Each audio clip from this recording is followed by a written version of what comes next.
Қайырлы күн баршаңызға. Бүгін біз нейрографикадағы страхтармен жұмыс жасау, яғни қорқыныштарымызбен жұмыс жасауға бағытталған нейрографика салатын боламыз. Білесіздер, ол үшін қажетті заттар бізге двухсторонний маркер керек болады. Біз алдыңғы сабақта да айтқанбыз, двухсторонний, который жаңағы бір жағы жіңішке, бір жағы жуандау. Одан кейін тағы бізде фиксация деген линия болады. Сол фиксацияға керек мынандай маркер және түрлі түсті карандаштар. Бар болғаны осы қағаздар мен осы құралдар арқылы, карандаштар арқылы біз өз бойымыздағы страхтарымызды жеңеміз. Жалпы бірінші қорқыныштарымызды бастаудан бұрын ең алғашқы біздің талабымыз ол қандай қорқынышым бар бойымда. Мен неден қатты қорқам? Мүмкін ақшаңыз көп болудан қорқатын шығарсыз. Ойланып көріңіз. Вдруг ақшаңыз көп болса қандай болады? Неден қорқасыз?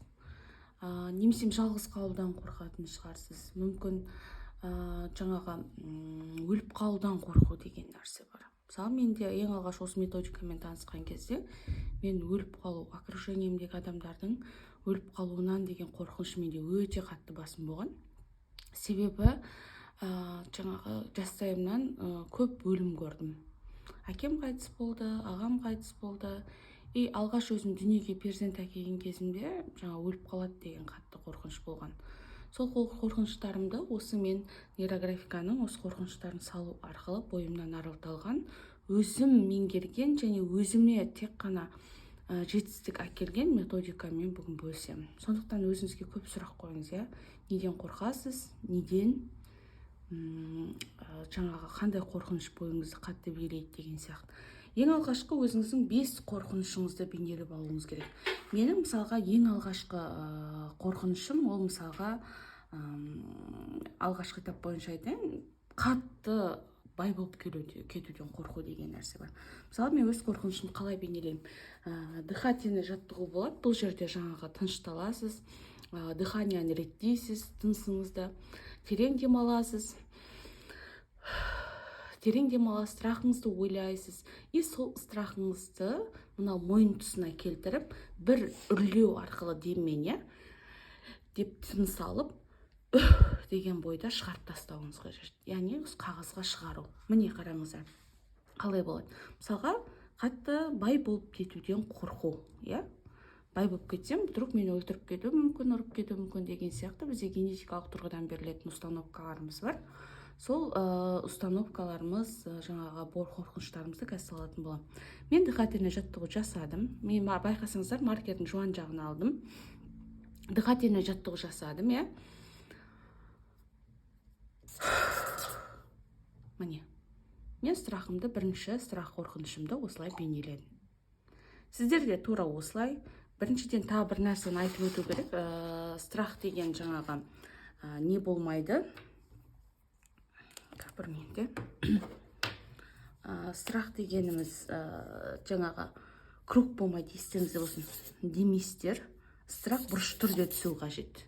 Деген сияқты. Тура осылай өздеріңіздің страхтарыңызды бейнелеп шығасыздар.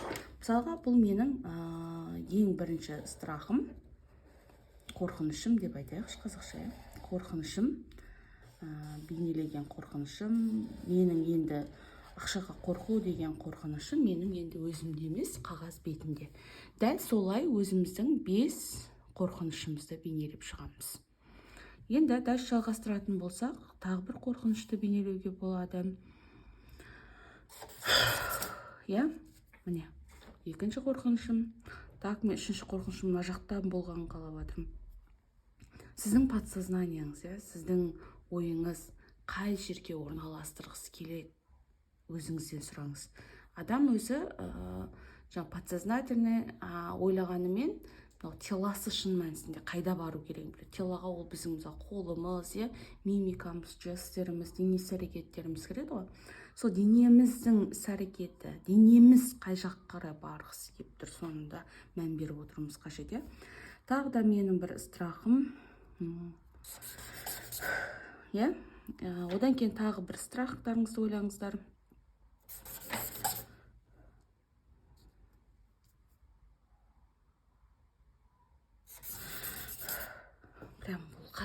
менде. Міне осылай біз өзіміздің страхтарымызды сызып аламыз және оны былай бояп аламыз.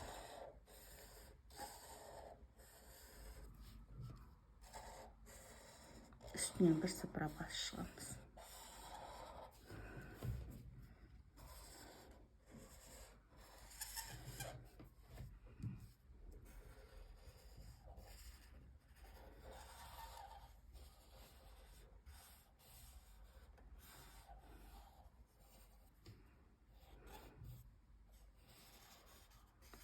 Енді бір нәрсеге назар аударуларыңызды сұраймын. Енді сіздердің страхтарыңыз неде емес, ішкі жан дүниеңізде емес, сіздің страхтарыңыз міне көз алдыңызда. Каждый страхтың атын жазып суреттеудің қажеті жоқ. Оны сіз подсознательно білесіз, қай страх қандай екеніне, қайсы фигураны көрсетіп тұрған. Енді бүйтіп қарасаңыздар жайсыз, мына бұрыштары бар, бүйтіп аунатсаң денеге кіріп кететін сияқты қорқыныштарымыз, қорқынышты болып тұр. Енді осы қорқыныштарымызды біз дөңгелектейміз сыртынан. Сіздің қорқынышыңыз енді дөңгелек шеңбердің ішінде. Сіздің қорқынышыңыз, атауымен айтсаңыздар да болады, дөңгелектің ішінде. Қараңыздар, ровно түп-түзу дөңгелек, түп-түзу деп туп-тура дөңгелек шығу мүмкін емес. Бірде сопақ болуы мүмкін, жалпақ болуы мүмкін, толық круг болуы мүмкін. Онда тұрған еш нәрсе жоқ. Ең бастысы сіз страхтарыңызды, мына біреуменде қатты үлкен болып, қорқыныштарыңыздың бәрін дөңгелектеп шықсаңыз болғаны. Міне, енді қараңыздар, адам подсознательно өзінің страхтарын салып, оны шеңбермен қоршаған кезде бір жеңілдік сезеді. Өйткені ол енді сізге кедергі келтіретін де емес, шеңбер ішінде. Енді мен сіздерге қазір біреуін көрсетемін, одан кейін видеоны жылдамдатқызамын. Қараңыздар, бірінші страхымызды бейнеледік, бізге комфортно пайда бола бастады, бізге комфортный зона пайда бола бастады. Өйткені біздің страхымыз қағаз бетінде және шеңбермен қоршалғандықтан, шеңбер айналуға ыңғайлы ғой, ыңғайлы, бізге ешқандай зияны жоқ. Сондықтан енді біз осы қорқыныштарымызды шеңберлеп алғаннан кейін уже біз нейрографикалық жұмысты бастаймыз. Ең алғаш міне шығып тұрған бұрыштар бар ғой, осы шығып тұрған бұрыштарды шеңберге жеткіземіз. Ол мына бұрыш болуы мүмкін, ол мына бұрыш болуы, мына бұрыш мына жерге дейін ғана келуі мүмкін, қаласаңыздар былай жасасаңыздар да болады. Мына бұрышты былай қарай жасаймыз. Міне біз барлығын жасап шықтық. Енді осылай барлығын бірге осындай қылып жасап шығамыз, қалған 4 страхымызды да сөйтеміз да округлениені осы жуан маркермен бастаймыз. Бүгін көбінде негізі осы жуан немен жүреміз. Округление сабағы бойынша мен алдыңғы постқа сап қойдым. Сол жерден бұрыштарды дөңгелектеу дегенді көрсеңіздер болады. Міне қараңыздар, сол жерде барлығы түсінікті. Қалай не жасауымыз керек, жаңағы шеңберлеуіміз керек, өйткені нейрографика ол бұрыштарды ұнатпайды, бұрыштар ол агрессияны, қиындықты білдіреді. Оны былай-ақ түсінсеңіздер болады негізінде. Бұрыштармен айналған оңайырақ па, қыры бұрыштары бармен? Жоқ, шеңбермен жүрген оңай ма? Шеңбермен деген кезде бізде автоматически өзі не есімізге түседі? Автомобиль есімізге түседі. Автомобиль, например, шеңбері бар, шеңбері болғандықтан жаңағы не істейді? Шеңбері болғандықтан тез айналып жүр. Сондықтан дөңгелектеу деген бойынша осы менің сабағым бар. Сол сабағымнан құят көрсеңіздер, қазіргі істеп жатқан техниканы түсінесіздер. Мен бір пример сияқты көрсетіп жүрейін. Ол деген, үш бұрыш болып тұрса, осы бұрышты былай әкеліп дөңгелектейсіз. Чтобы мынау бұрыш болмау керек. Жұмсартамыз дегенде ғой, былай айтқан кезде. Барлық бұрыштарды, қай жерде бұрыш бар, сол жердің барлығы дерлік дөңгелектенеді. Но енді кейбір нейрографикада бір фишкалар бар, который міндетті емес дөңгелектеуге. Оны да кейін сабақ барысында, келесі сабақтарда түсіндіріп салатын боламын. Бұл менің алғашқы YouTube каналым. Жаңағы өзімнің әрдайым ақылы негізде сатып жүрген. Сонымен қатар мен үшін шын мәнісінде мен өз результатымды көргенмін осы нейрографика арқылы. Өз немді результатымды көрген, тек қана өзімнің опытымнан өткен техникалармен бөліссем деп отырмын. Сондықтан егер осы видеоны көріп отырсаңыз, подписаться етіп қолдау білдіріп кетсеңіздер. Тым более мынау Рамазан айымен сәйкес келіп тұр. Осы жерде ниетім тегін тұрғыда өзіме көмектескен методикалармен бөлісу. Негізінде ақыл негізде де сатылып жатыр ғой бұл методикалар. Міне, қараңыздар, мен бірінші шеңбердегінің барлығын дерлік не істедім, дөңгелектеп шықтым. Яғни менің жаңа алғашқы салған сызығым уже округлениеге кетті. Барлық жері ровно дөңгелектенген, ешқандай бұрыш жоқ. Тура сослай, жаңағыдай бірінші тағы да көрсетейін. Мынандай нелердің бәрін шеңберге жеткізіп аласыздар. Мынандай былай болып тұрса да осыны жеткізесіздер. Міне қараңыз.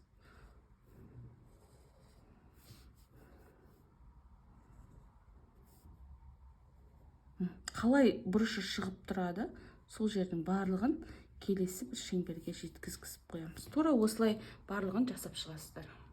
Солай кейін мыналай округление жасап шығасыздар барлығын. Істеп жатқан кезде бір нәрсеге қатты мән берулеріңізді сұраймын. Қандай сезімде болып жатсыздар? Қалай болып жатыр? Алғашқы сұрақ, қорқыныштарыңызды ойлаған кездегі мен қазіргі қандай жағдай сезініп жатсыздар? Жақсы эмоциялар, жаңағы кәдімгідей босаңсулар болып жатса, онда оның барлық сезімдерді есте сақтап қалуға тырысыңыздар,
Енді міне көріп тұрғандарыңыздай барлығын салып біттік.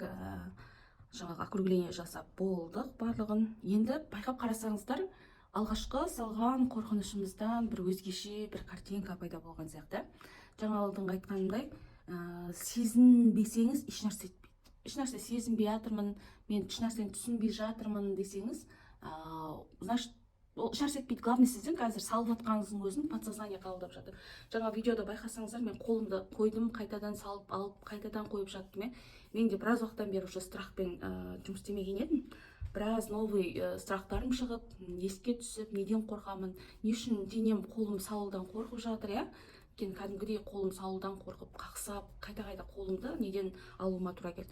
Сол сияқты бір адам бір ғана мәрте страх салғаннан ол страхтар полный кетіп қалмайды, но бірақ постепенно біздің немізден подсознаниеміз жоғалып, жаңа нейрондарымыз пайда болады.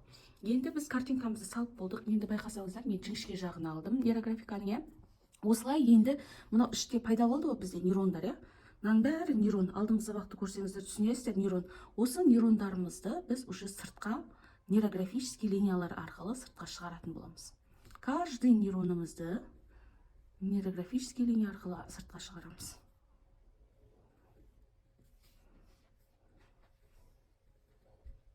Ол белгілі бір немен жанасып шығуы мүмкін, қиылысып шығуы мүмкін, әртүрлі шығуы мүмкін. Осылай бүкіл мына тұрған, қиылып тұрған жердің бәрі нейронға, осы нейрондарымызды шығарып тастаймыз сыртқа.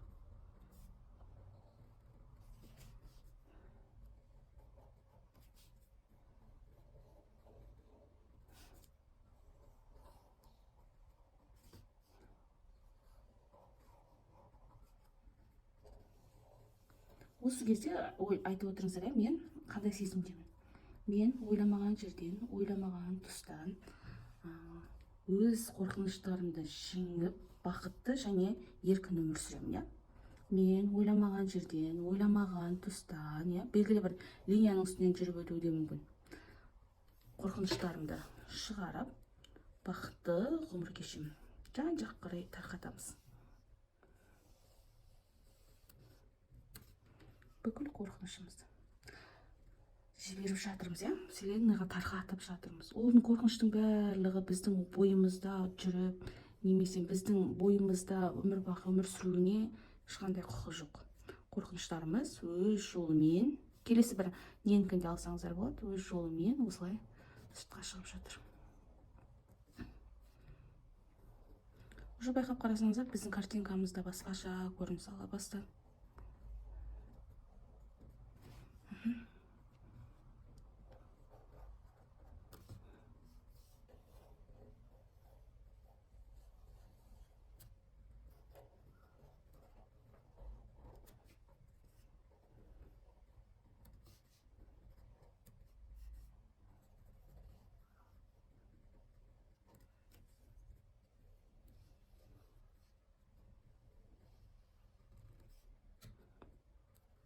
Егер белгілі бір жерге нейрон жетпей жатыр десеңіз, онда жүргізе берсеңіз болады. Маған әзірше осы нем жеткілікті. Енді тағы да жаңағы айтатынымыздай округление. Енді біз тағы да жұмсартып дөңгелектеп шығамыз. Яғни қиылысқан жерлердің бар. Мысалы алатын болсақ, мына, иә, мына жерде нейрографический линия шықты, иә, шыққаннан кейін мына жерде бұрыш пайда болды. Біз осы бұрышты округлять етеміз. Міне. Ол іштен болуы мүмкін.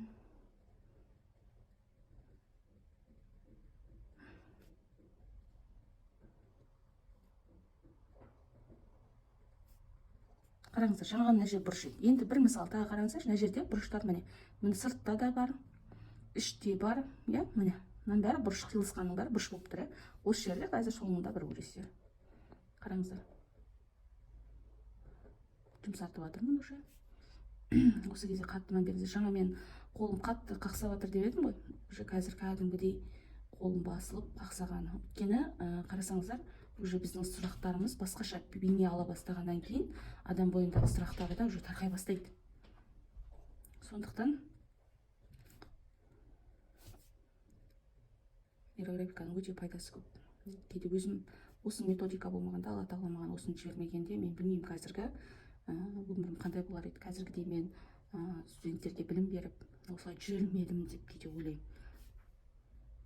Осы ғылымның өзіме жолыққанына өте қуанамын. Мына жерде қарасаңыздар, уже мына жерде сырттан да бұрыш қиылысқан, осы жерлерде округлять етеміз. Бұл округление кезде байқасаңыздар, міне нейрондар, новый нейрондар пайда болып жатыр. Осылай барлық жердің барлығын округлять етіп шығатын боламыз. Жалпы жасап жатқан кезде ішкі жан дүниеңізге қатты мән беріңіз. Шын мәнісінде біз адам өзінің қалауын, өзінің ерекшелігін өзінен басқа өзге ешкім білмейді. Өзге бізге сынап, міне бізге бір нәрсе айта алмайды. Біз өзіміз ғана жақсы түсінеміз өзімізді. Сондықтан не сезініп жатсыз? Қандай сезім болып жатыр? Қазір қандай болып тұрсыз? Қуаныш болса, қандай қуаныш сезініп жатсыз? Или жеңілдік па? Қалай сезініп жатсыз жеңілдікті? Соның барлығын дерлік ойланыңыз. Өзіңіздің қорқынышыңызбен, өзіңіздің сезімдеріңізбен, иә, ол теріс сезім болсын, оң сезім болсын, бетпе-бет жолығудан қорықпаңыздар. Одан кейін өзімізге сұрақ қоюдан, неліктен? Неліктен дәл қазір менің денем тырысып жатыр деген жаңа мен мысалы сұрақ қойдым өз-өзіме. Неліктен? Неден қорқып жатырмын? Қандай нәрсе мені қатты үрейлендіріп жатқан? Денем не айтқысы келіп тұр қазір маған деп айтқан кезде кәдімгідей өзім ішкі внутренний душаммен мен кәдімгідей жаңағы сезіндім не болып жатқанын. Жалпы неліктен менің жаңағы қолымнан қақсап жатқаны, денем маған не айтқысы келіп жатқандығын кәдімгідей түсіндім да. Сондықтан адам өзіне дұрыс сұрақ қоя біліңіздер деп айтқым келеді осы жерде. Енді ары қарай видеоны жылдамдатқызайын. сіздер солай мен көргендей жасай беріңіз. Тек қана мына бұрыш бар ғой, шыққан жағын барып округлять етіп қоймаңыздар. Мына бұрышқа жатпайды. Мына шығып кеткен жақты, мысалы бір мысалға көрсете салайын, шыққан жақты былай бүйтіп былай жасап округление жасап қоймаңыздар, олай болмайды. Ол кезде біз тағы да бір картинканы қосып салуымызға тура келіп қалады да. Сондықтан олай жасамаңыздар, тек ішкі жағдайдағы каждый қиылысқан жерлердің барлығын қарайсыз. Кейде қағазыңыз округление жасап жатқан кезде қағазыңызды былай айналдырып көрсеңіз болады, былай айналдырып көрсеңіз болады. Өздеріңіз, главный сізде бұрыш қалып кетпеу қажет, иә. Бұл көбінде жаңағы қиналатын нәрсе ол осы нейрографикадағы осы нейрондарды округлять еткен кезде жаңа нейрондар пайда болады ғой, ал оны біздің подсознаниеміз көтере алмайды да. Не сөйтеді да бізге құдай неме бітпей кетті, қош самай-ақ қойшы осыны деген сияқты бізге подсказка беріп жатады, иә. Самай-ақ қойсайшы, құдай шаршап кеттің ғой, онсыз да сен өз проблемаң жетіп жатқан кезде мына нейрографика қаяқтан шықты деген сияқты түрлі подсознаниеміз әртүрлі сөздер айта бастайды, кәдімгідей уговаривать ете бастайды салдыртпауға. Сіз қанша қазір қиын болып бара жатса да, сіз қанша ашуыңыз келіп бара жатса да, қандай состояниеде отырсыз мен білмеймін, бірақ бір состояниеде отырсаңыз, онда сізге кеңесім до конца аяқтаңыз, соңына дейін аяқтаңызшы. Міндетті түрде сіздің өміріңізде, сіздің сезімдеріңізде күшті өзгерістер болатынына сенемін. Сондықтан аяқтауға тырысыңыздар, иә. Так, біз округление жасап шықтық, бірақ кейбір жерлерде жаңағы қалып кеткендер болса, кейін де жасай берсеңіздер, ешнәрсе қалмайды. Ең бастысы көріп қалсаңыздар болғаны. Иә? Осылай біз округлениемізді полный аяқтадық. Барлық бұрыштарды, иә. Аншымызша шыққан жерлер бойынша болса жасай береміз. Енді біз жаңағыдан байқасаңыздар, уже басқаша картинка пайда болды. Яғни біздің қорқыныштарымыз вселенныйға тарқап бара жатыр, иә. Енді біз осы жердің ішінен өзімізге бір фиксация таңдаймыз, энергия іздейміз. Яғни энергиямызды іздейміз да осы жерден. Ол дегеніміз, қараңыздар. Мысалға мен алдымда мына жуан маркерді қолданам, көріп тұрғандарыңызда, иә. Так, жаңағы фиксация энергияны іздейтін болдым. Қай жерде менің нақты энергиям барын, ол қолма, жаңа бірінші айтқанымда денеме, дене тіліме, қолма, иә. Бұл жерде отырған кезге де үлкен мән беру керек, аяқ қолымыздың бәрі тең дәрежеде тіке отыруымыз қажет, иә. И осы жерден біздің өзіміздің фиксациямызды көзбен істейміз. Қай жерден жасасақ болады. Фиксация ол кругтардан тұрады. Қазір көретін боласыздар қалай екен, иә. Мысалға мен өзімнің фиксациямды мына жерден таптым. Энергиямды. Міне. И осыны барынша қалыңдатып шығам.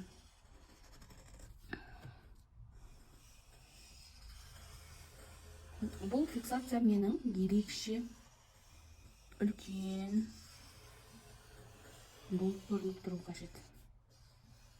Нейрографический линия қылып жасасаңыздарға болады.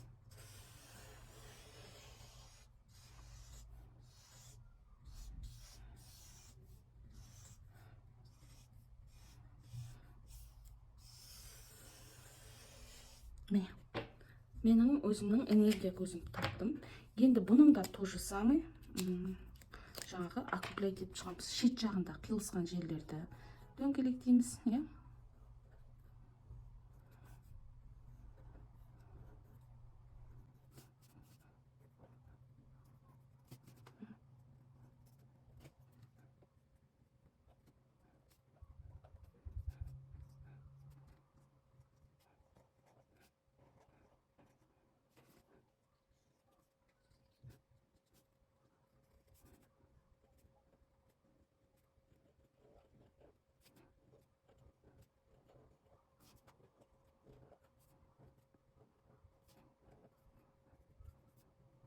Енді шығамын.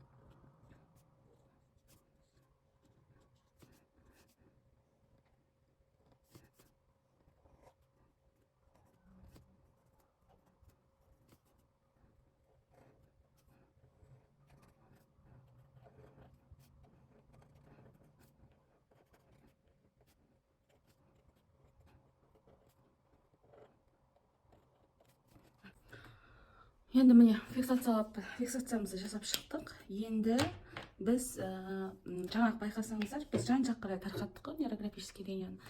Мен осы жерде өзімнің бір опытымен бөлісіп өткім келеді. Мен осы нейрографиканы салып жатқан кезде өте көп мөлшерде қарыз болдым. Отбасым ешқайсысы білген жоқ. почти что айлық алған жоқпын, бірақ айлық алмасам да үйге айлық алған болып келуім керек болды. Енді өте көп ұят болады, біліп қалса ұрсады деген сияқты қорқыныштарға бүйтіп қарасаңыздар, иә. Сол кезде осы нейрографикамен танысып, нейрографиканы салып жатқан кезде менде мынандай ощущение болады. Мен өз қалауларымды айтып жатырмын, өзім бойымдағы қорқыныштарымды айтып жатырмын, неден қорқатынымды айтып жатырмын. Бірақ осы қорқыныштарды бойдан арылтқым келіп, мен жеткізіп жатырмын Алла тағалаға дейтін едім да. Мен мұсылман халқы болғаннан кейін, мұсылман болғаннан кейін жаңағы как будто Алла тағала төбемнен қарап тұрған сияқты. Мына жерде қазір бізге де бір линия түседі да. Сол линияны мен Алланың жолы деп айтамын да.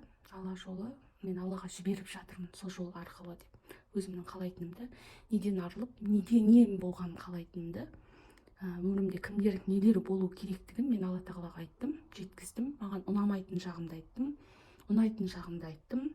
Енді Алла тағала ары қарай орындаушы деп, вселенная деп айтады орыстар, иә, вселенныйға жіберіп тастадым, Аллаға жібердім деп, осындай бір линия сызатынмын. Сонда төбемде Алла төніп тұрып мені тыңдап тұрған сияқты да. Адам басына түскен кезде белгілі ғой, жаңағы қиналып тұрғаныңды Алла тағала сезеді ғой, біледі ғой. Мен қазір жасап жатырмын, мен өзімнің миымдағы нейрондардың бәрін түсіріп жатырмын. Яғни мені Алла тағала тыңдап тұр. Алла тағала менен сұра, айт, жібер маған деп тұр. Менің армандарым міндетті түрде, менің қалайтын, қаламайтын нәрселерім кетіп, қалайтын нәрселерім өміріме келеді деп елестейтінмін да. Шын мәнісінде де Аллаға сансыз шүкір, сондай нәрсе болды. Сондықтан нейрографикадағы осы жолды мен Алланың жолы деп айтатынмын. Соны сіздерге қазір көрсетемін. Алланы біз жаңағы кез келген басқа методикаларда байқасаңыздар, нейрондар основной төменнен жоғары қарай кетеді. Төменнен жоғары қарай кетеді. И сол төменнен жоғары қарай кетеді. Мен қазір біріне тауып алдым. Төменнен жоғары қарай кетеді. Ал Алланың жолы бізге жаңағы жоғарыдан төмен қарай түседі. Яғни нұр аспаннан, жаңбыр да, басқа да нұрымыздың барлығы жоғарыдан төмен қарай түседі екен. Сондықтан жаңағы Алланың жолын қазір сіздерге қалай салу керегін көрсетемін. Байқасаңыздар, қазір мен уже не қылып қалдым, тауып алдым бір-екі ошибкаларымды. Ол барлығында болады, өйткені кейде көп линияның көптігінен көрмей қалып жататын тұстарымыз болады. Сондай кемшіліктеріміз болса, туралап отыруларыңызға болады. Біз Алланың жолының картинкасын несін, мына үлкен маркермен салатын боламыз. Мен мысалға жоғарыдан ол белгілі бір линияларды басып өтуі мүмкін, немесе өз алдына линия болып пайда болуы мүмкін. Мысалға, мына жерде айтайық, мына жерден жаңа нейрон линия болып салды да, келесі бір линияның үстінен жүріп өтіп барып, өз алдына бір линия болып шықты дейік.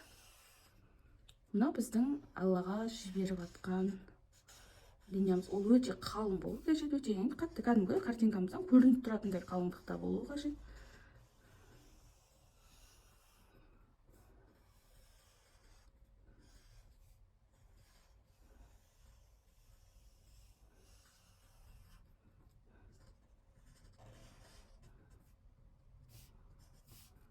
Осындай нелерімде негіз бір сызық қылып түсірсеңіздер болады. Мен просто өзімнің немде нейрографикалық картинкамда не болғанын қаладым, нейрон болғанын қаладым да, поэтому осылай жасадым.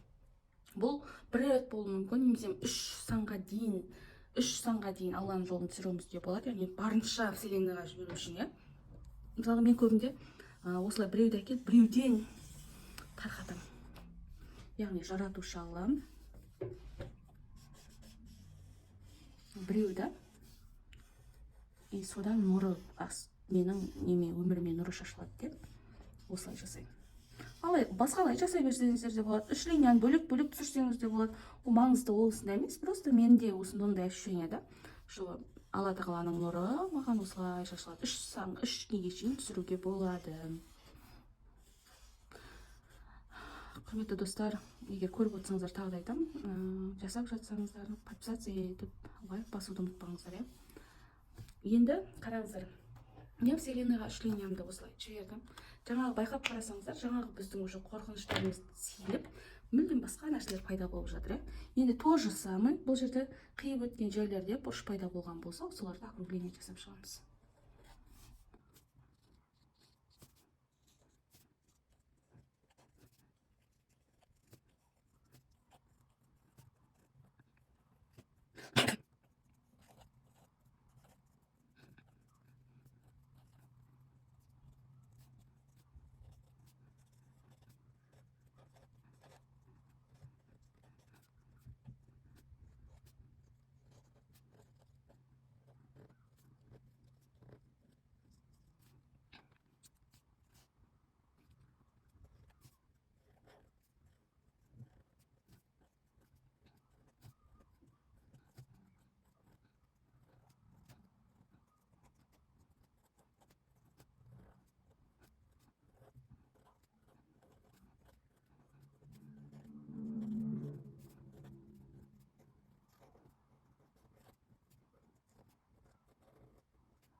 Енді біз жасап шықтық барлығын дерлік. Енді біз осы нейрографикалық картинкамызға түс беретін боламыз. Ол үшін кем дегенде 4 түс қана болу қажет. Бірінші түс менде көк түсті алдым. Судың бейнесін белгіледі, таза ауаның бейнесін білдіреді. Одан кейін жасылды алдым. Ол жердің түсін білдіреді. Мен үшін, мен қалай қабылдап жатырмын соған байланысты.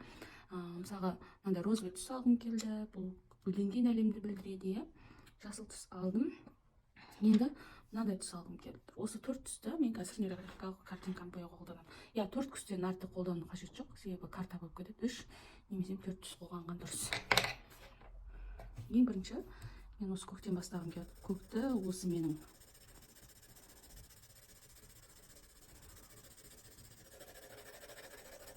барлық шеңбердің ішін көкпен бояғым келіп тұр. Потому что бұл энергиямның түсі. Мен үшін көк тыныштықты білдіреді. Негізі түсте тұрған қатты асығы нәрсе жоқ. Главное, темный түстерді қолданбасаңыз болғаны. Салып жатқан кезде де біздің қолымыз қалай тұр, денеміз қалай тұр, қандай сезініп жатыр, не болып жатыр, барлығына тікелей мән беріңіздер.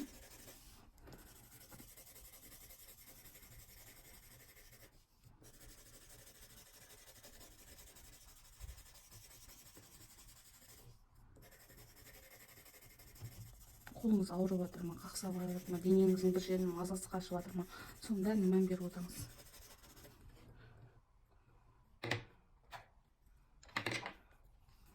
Енді осыны кішкентай аттен не бергім келіп отыр.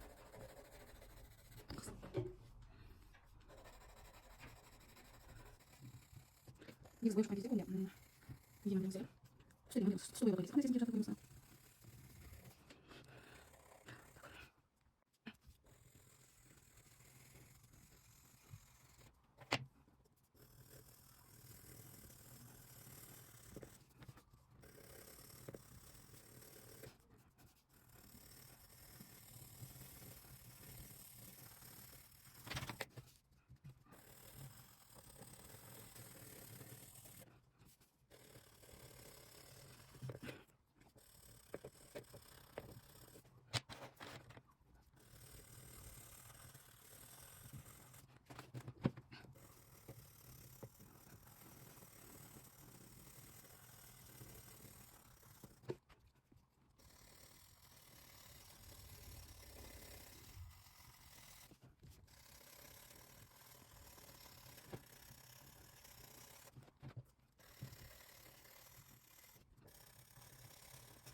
Міне көріп тұрғандарыңыздай біз нейрографика картинкамызды аяқтадық.